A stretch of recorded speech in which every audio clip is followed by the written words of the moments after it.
From Maine. Thank you, Mr. Speaker. At this time, I'd like to yield 4 minutes to the gentleman from Maryland, Mr. Delaney. Thank you, Mr. Speaker. I want to thank the ranking member for yielding. I also want to thank Chairman Miller and the rest of the Veterans Affairs Committee for their support during this committee process. The Veterans Affairs Committee does some of the most important work here in Congress and has long been applauded as a place where both parties work together.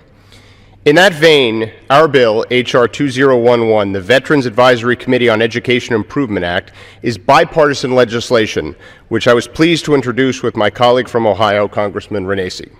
H.R. 2011 is common sense legislation designed to improve the VA's education and job training programs, and I'm proud that it is being considered on the House floor today.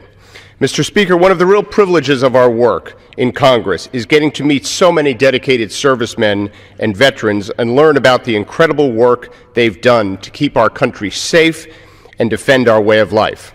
Likewise, in our district, one of the most essential services in our offices is to provide help to veterans so that they can earn the benefits that they deserve.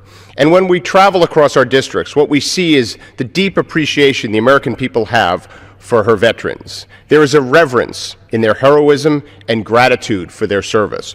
Mr. Speaker, the American people feel strongly that our veterans deserve to be repaid for their service.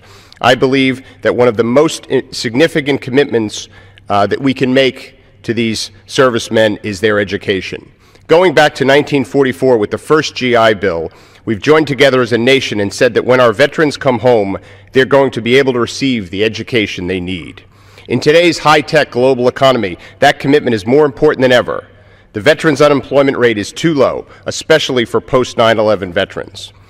To give our veterans the best chance to succeed, we need to make sure that they have a voice in the VA. We need to make sure that our current benefit programs are working, and we need to make sure that our veterans' education programs are adapting to an ever-changing world. Mr. Speaker, this legislation does two very important things.